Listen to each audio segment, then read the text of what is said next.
शाम का समय था। सुरेश अपने ठेले पर खड़ा दिन की कमाई के रुपए गिन रहा था। कुल मिलाकर सिर्फ 600 रुपए। ये भी कोई कमाई है? मुनाफा तो सिर्फ 250-300 रुपए ही हुआ है। वो अक्सर ही अपनी कम कमाई को लेकर दुखी हुआ करता था और आज वो गुस्से में बचे हुए वड़ा पाव फेंक रहा होता है। अब इतने सारे बचे हुए वड़ा पाव का मैं क्या ही करूंगा?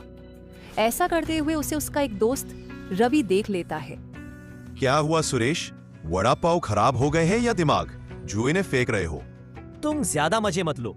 एक तो मैं वैसे ही सुबह से शाम तक ये वड़ा पाव बेचकर परेशान हो गया हूँ। उसमें भी कमाई के नाम पर सिर्फ 600 रुपए के वड़ा पाव ही बिके हैं। मैंने तो तुम्हें कितनी बार समझाया है, लेकिन तुम मेरी बात मानते ही नहीं। अभी भी मेरी बात मान लो, मेरे साथ चलोगे तो अच्छे रुपए कमा लोगे तुम। नहीं, आज नहीं। रवि हर रोज ही सुरेश से उसके साथ चलने की कहता था ताकि वो अच्छे रुपए कमा सके, लेकिन सुरेश रोज मना कर देता था। जो भी कहो, मुझसे कम मेहनत करने पर भी ये रवि मुझसे कहीं ज्यादा अच्छा जीवन जी रहा है। क्या ही कमी है इस पर? रोज की तरह उदास मन से ही सुरेश घर चला जाता है।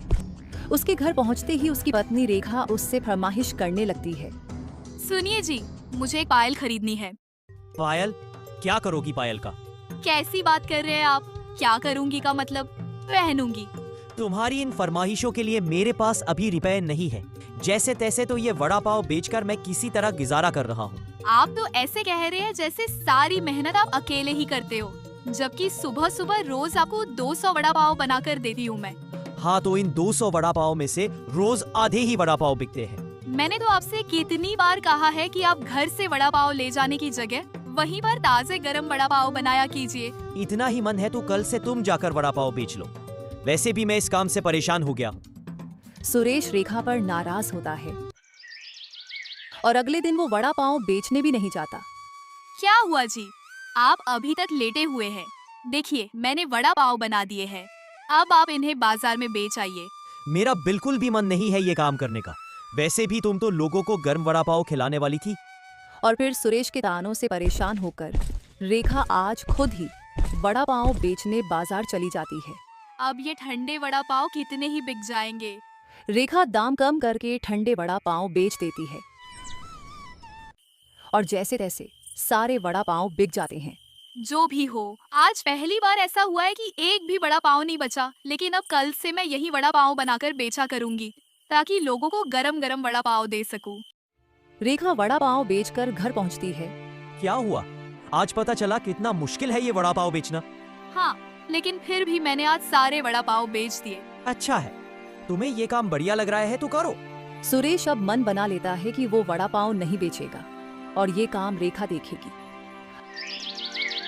अगले दिन रेखा बाजार में गरम गरम ताजे वड़ा पाव बना रही होती है, तभी वहाँ रवि आ जाता है। अरे भाभी जी, वो सुरेश क्यों नहीं आया? अब क्या बताऊं आपको, वो तो ये काम ही नहीं करना चाहते। बोलते हैं कि ये काम उन्हें अच्छा नहीं लगता। रवि सब समझ जाता है और वो सुरेश से मिलने उसके घर पहुंचता है। अरे भाऊ सुरेश, तुम्हें शर्म नहीं आती है? भाभी जी बाहर तुम्हारी जगह वड़ा पाव बेच रही है और तुम हो जो घर में सो रहे हो। तो क्या करूं मैं? कोई ऐसा काम है जिसमें मैं अच्छे रुपए कमा सकूं? बिल्कुल है। अब भी अगर तुम मेरे साथ चलो तो अच्छे रुपए कमा पाओगे। अब की बार सुरेश रवि की बात मान जाता है और उसके साथ चला जाता है। दूसरी तरफ बाजार में रेखा के वड़ा पाव खाने के लिए लोगों की भीड़ लग जाती है। आज पहली बार मैं आपके यहाँ गरम गरम वड़ा पाव खा रहा हूँ, वरना हमेशा ठंडे ही मिलते थे।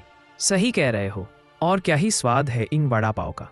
आज सुबह से शाम तक रेखा खूब सारे वड़ा पाव बेच लेती है। वाह, आज तो मैंने 1500 रुपए के वड़ा पाव बेच दिए हैं।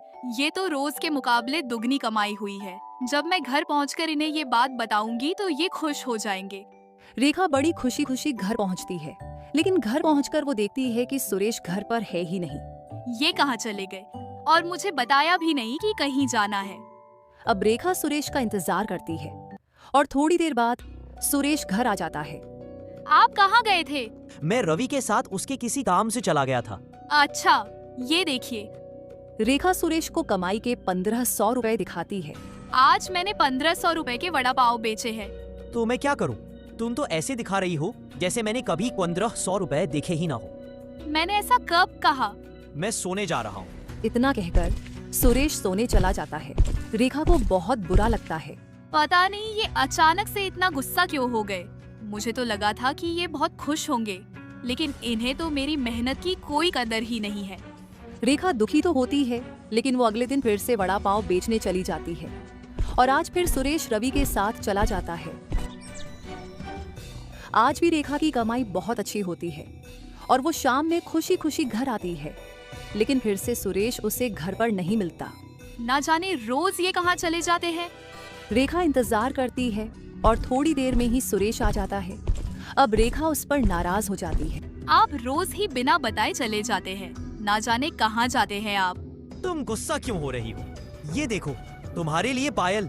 सुरेश रेखा को पायल दिखाता है और पायल देखते ही रेखा का चेहरा खिल जाता है। वाह, ये तो बहुत सुंदर है। यही लेने गया था मैं। लेकिन आपके पास तो रुपए नहीं थे ना, फिर इतने रुपए आपके पास कहाँ से आए? मेरा दोस्त रवि, वो मुझे काम पर लेकर जाता है और काम से हमें अच्छे रुपए मिलते हैं, तो मैंने सोचा कि तुम्हारे लिए पायल ले लूं।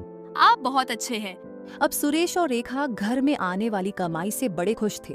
अब मैं भी वड़ा पाव बेचकर 1500 से 2000 रुपए कमाया करूंगी और आप भी काम से अच्छा कमा ही रहे हैं।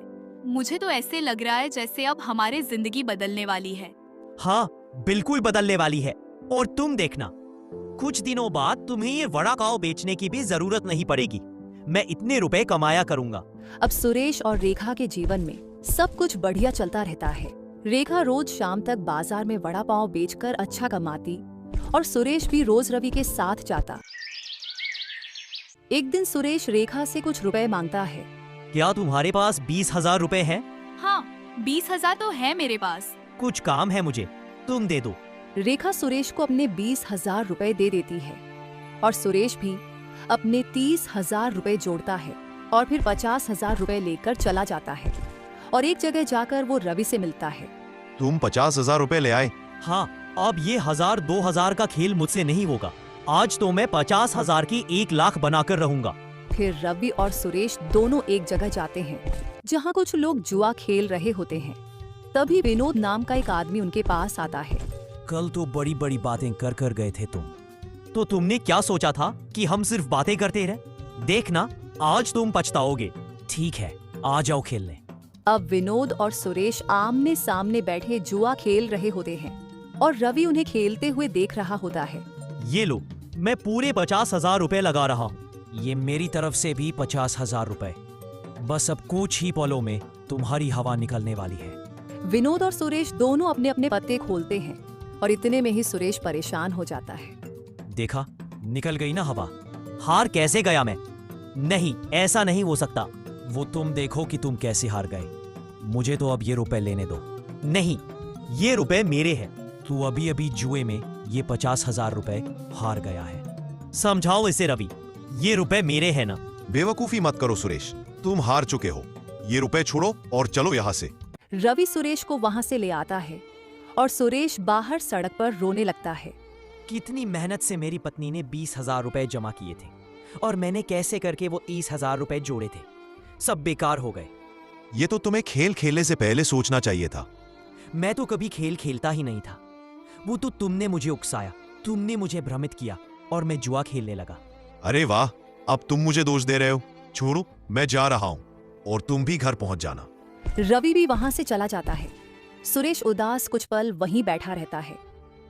क्या कहूंगा मैं रेखा से, जब वो मुझसे पूछेगी कि रुपए कहाँ हैं? ये तो मैंने बहुत बड़ी गलती कर दी। थोड़ी देर वहीं परेशान बैठने के बाद सुरेश उदास घर पहुंचता है। उसे उदास देखते ही रेखा समझ जाती है कि कुछ तो समस्या है। क्या हुआ? आप परेशान क्यों दिख रहे हैं? सुरेश कुछ नहीं बोलता। बताइए ना, मुझे बहुत चिंता हो रही है। क्या बताऊं मैं तुम्हें, मुझे तो बहुत शर्म आ रही है। जो भी हो, आप बताइए तो। तुमने मुझे 20,000 रुपए दिए थे ना? हाँ, आपने कहा तो था कि आपको कुछ काम है। हाँ, वो और अपने 30,000 दोनों मिलाकर 50,000 रुपए मैं जुए में हार गया। क्या? हे भगवान, ये क्या हो गया? और आप ये जुआ कब से खेलने लगे? आप तो कभी जुआ नहीं खेलते थे। हाँ, कभी नहीं खेलता था और मैं खेलना भी नहीं चाहता था, लेकिन फिर मजबूरी के आगे मुझे ऐसा करना पड़ा। मजबूरी? ऐसी कौन सी मजबूरी? वड़ा पाव बेच बेच के मैं परेशान हो गया था। अच्छी कमाई ही नहीं हो रही थी, इसलिए मैंने सोचा कि जुआ खेलना शुरू कर दूं। फिर मैं रोज जुए में कुछ ना कुछ जीत जाता, बहुत कम ही हारता था। लेकिन आज जब मैं 50,000 का जुआ खेलने गया तब मैं हार गया। हे भगवान, ये क्या हो गया? लेकिन मैं अब से जुआ कभी नहीं खेलूंगा। मैं इसलिए दुखी नहीं हूँ कि हमें 50,000 का नुकसान हुआ, बल्कि मैं दुखी इसलिए हूँ कि आपने जुआ खेला। तुम माफ कर दो मुझे, मैं अब से जुआ नहीं खेलूंगा। अब आप परेशान मत होइए, मैं आपके साथ हूँ। हम दोनों मिलकर सब पहले जैसा अच्छा कर लेंगे। वैसे भी मैं वड़ा पाव बेचकर अच्छे रुपए कमा रही हूँ। मैं भी अब ईमानदारी से अच्छा काम करके रुपए कमाऊंगा। रेखा सुरेश को हिम्मत देती है और उसका साथ भी, जिसके बाद दोनों ही मिलकर बाजार में वड़ा पाव बेचना शुरू कर देते हैं। समय बीतता है और धीरे धीरे दोनों के हालात बेहतर होते जाते हैं।